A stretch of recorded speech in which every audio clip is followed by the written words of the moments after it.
Mr. Speaker, I rise today to honor Dr. John Joseph Koldus III of College Station, Texas, who passed away on August 12, 2019. Before continuing with my recognition of Dr. Koldus, I would like to provide background on Texas A&M University and College Station and its core values. In the front of the academic building on the campus of the university, there is a statue of Lawrence Sullivan Ross, the 6th president of the university. That statue contains the following inscription: Lawrence Sullivan Ross, 1838 to 1898, soldier, statesman, knightly gentleman, brigadier general, CSA, governor of Texas, president of the A&M College. The key words in this inscription are soldier, statesman, knightly gentleman. They reflect some of the key ways that Texas Aggies live the Texas A&M core values of excellence, integrity, leadership, loyalty, respect, and selfless service. Moving on to my recognition of Dr. Koldus.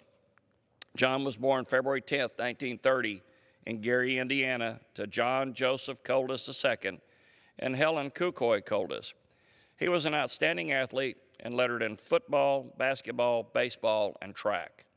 He was named the most athletic boy in the Gary School District. After graduation, he worked at U.S. Steel on Lake Michigan, just as his father had done.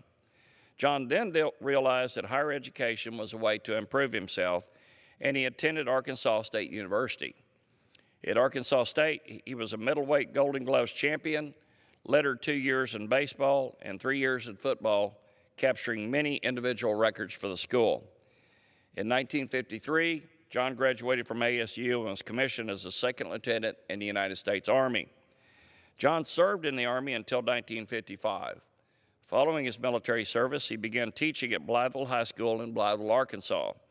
John taught from 1955 to 1959, and during the summers, he attended the University of Arkansas in Fayetteville to complete his master's degree and begin his doctorate studies.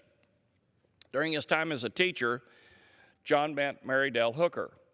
Their first date was a tennis match, and their competitive athletic spirits fostered a strong relationship. They married on May 31, 1958. In 1973, John began his 20-year career at Texas A&M University in College Station, Texas, as Vice President of Student Services.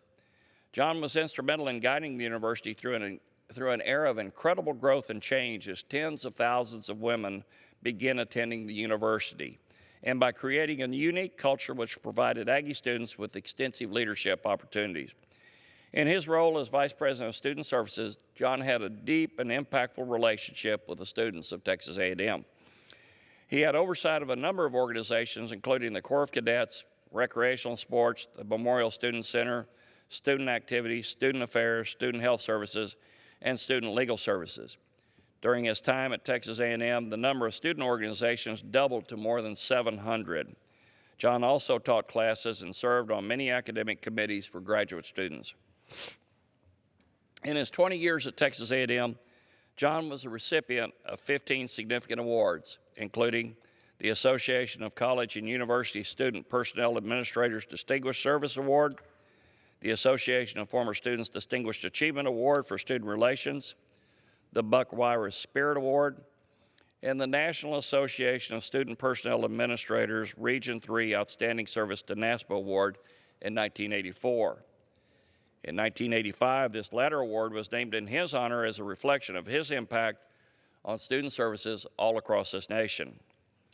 John's impact on the university was so meaningful that when he retired in 1993, he was the recipient of the President's Medallion of Achievement, and he was named Vice President Emeritus of Texas A&M University. The Student Services Building was also renamed the John J. Koldus Building, and the Texas A&M Foundation also created the John J. Koldus Quality of Student Life Endowment. Although neither he nor Mary Dell were graduates of Texas A&M, in 2006, they were bestowed by proclamation the title of Texas Aggies. At the beginning of this recognition, I discussed the attributes soldier, statesman, and knightly gentleman, and the core values of Texas A&M University: excellence, loyalty, integrity, respect, and selfless service. The reason I discuss these attributes and these values is this: Dr. Koldus was a soldier, a statesman, a knightly gentleman, and he personified A&M's core values of excellence, integrity, leadership, loyalty, respect, and selfless service.